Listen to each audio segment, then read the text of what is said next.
What is up, guys? Welcome back to Rip City Rundown. And in this video, we're going to be analyzing the last two Summer League games the Blazers have played, and specifically looking at Jabari Walker, who's been playing very well. Wes, tell me his stats from last game. We played the Knicks last game. Yeah, so we beat the Knicks 88-77 to improve to 2-1 in Summer League play.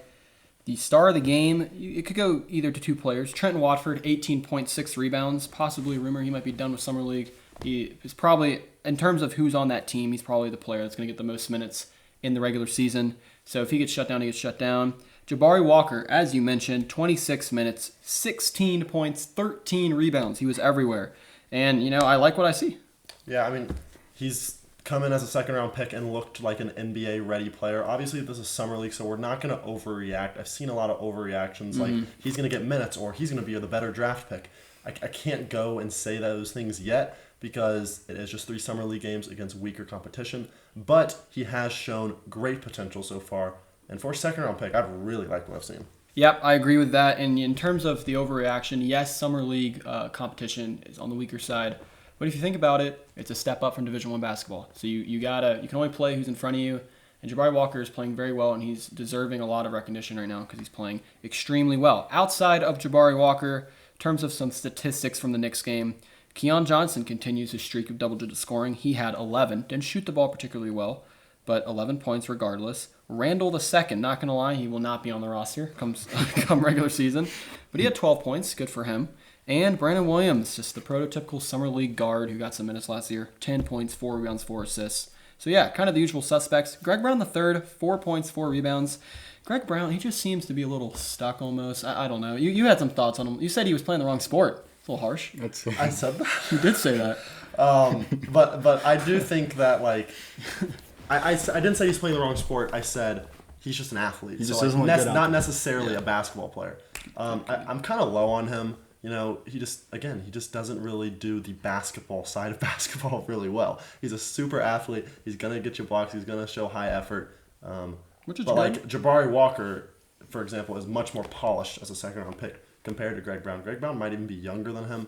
But I've been a little disappointed with Greg Brown so far in the 3 games. Yeah, 3 games. We've had a shaky start in every single game, but specifically the last 2 games really turned the tables around there and got dubs. So that's good to see. We play the Rockets next, and we play the other Jabari. So what Jabari do you guys playing better next game? Jabari Smith or Jabari Walker? Battle of Jabaris in our not final Summer League game, but final Summer League game to qualify for the championship. Can we win the championship as of right now or no? I think there's an avenue, but it's top 2 teams. I don't know how they do tiebreakers. There's a ton of one-loss teams. Honestly, doesn't matter. I would love to win a title, but it really doesn't matter. Dame's first ring. They do Summer League rings. They do Summer League rings. Dame can get his first ring. Actually, we won in 2017. But They didn't do rings then, though. They didn't do rings. Yeah. Okay. Anywho, one key player that did not play coach's decision in the next game, Didi Louzada. So, first 2 games against the Pelicans, he had 0.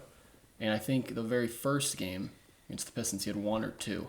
And he did not play against the Knicks, coach decision. He just looked like he struggled out there. I'm not sure what it was.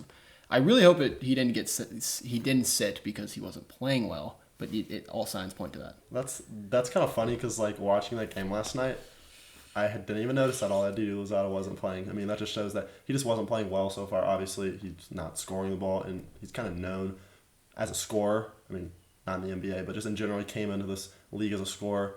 So a little, again, disappointed with Didi Louzada. We've had our disappointments. I've even been a little disappointed with Brandon Williams. I thought he was going to be able to score the ball a little better in the Summer League.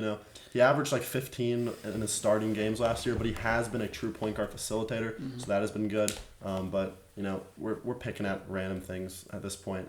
And as a whole, I've liked how we've looked as a Summer League team. We've seen 3 games so far. We do a little game, just not even a game, just ask you guys a question. 3 exciting players from our team that you've seen perform in these last 3 games. Yeah. Who are they? I'll tell you. We'll just give out some awards like MVPs, best 3 players we've seen Just so far, more or less. Yeah, Okay, exactly. You got to go Jabari Walker. Yep. Obviously, being a second-round pick, he's someone you're going to invest in for the next couple years at least. Got to go Trenton Watford. I'll go Keon Johnson. Yep. Those are my 3. That's exactly what I was going to say. I think those are the 3 I would go with too. Just in terms of seeing them do things they haven't done, like Keon Johnson is being a facilitator. We didn't see him do that much last year. Watford is just continuing to be a solid scorer despite his limited size down low as a big man. And then Jabari Walker, obviously, low expectations coming in as a second-round pick, and he's exceeded them greatly. Yeah, I think Keon Johnson is someone who could find himself maybe 12th man, but, every now and then get some run. Honestly, he's surprised me this summer league. I knew he was hyper athletic, and coming out of Tennessee, he could obviously score the ball, but, just because you can score in college does not mean you can score in the NBA. And summer league is an extension of the NBA quality players. But yeah, he scored the ball, especially in the first game against the Pistons, where we looked horrible. But he was the only one who was really putting it in the basket. So I'm gonna make a hot take here, just to go off our podcast. If you haven't watched your podcast, we reviewed your hot takes.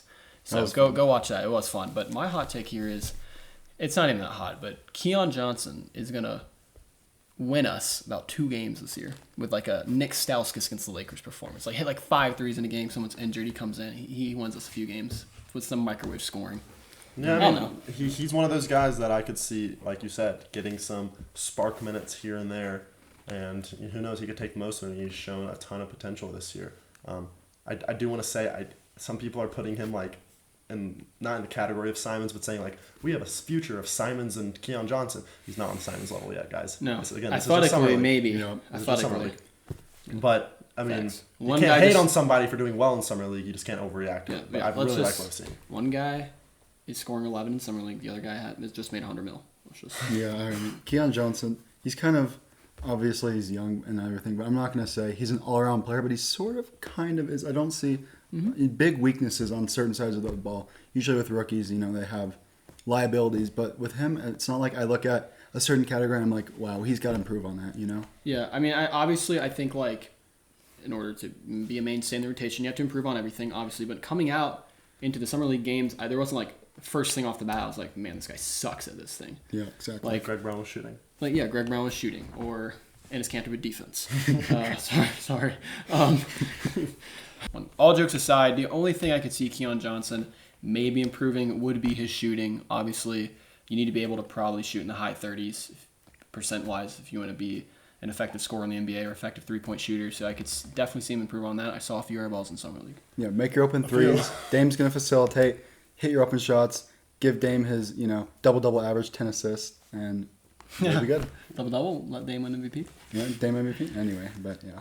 Yeah, but that's all we got from the Summer League recap, Games 2 and Game 3. We didn't go as much in Game 2 because we kind of covered that in the podcast a little bit. But yeah, Jabari Walker has been the star of Summer League in my opinion. It's been great to see a Blazers draft pick do well, especially because Shane Sharp unfortunately had to be shut down a little early. It's been good to see the Blazers compete in Summer League, and I know we're excited for the season. Hopefully you guys are too. Comment down below if you think any Summer League players are going to be big beneficiaries to the Blazers roster this year. What the fuck is a beneficiary? That's a great word. That's a great word. Beneficiaries, enough to do it, please. Where's your pickup? You said they're going to be great beneficiaries to the roster. So I hope you enjoyed the video. Peace. They're going to be great beneficiaries to the roster, so I hope you guys enjoyed the video. See you next time.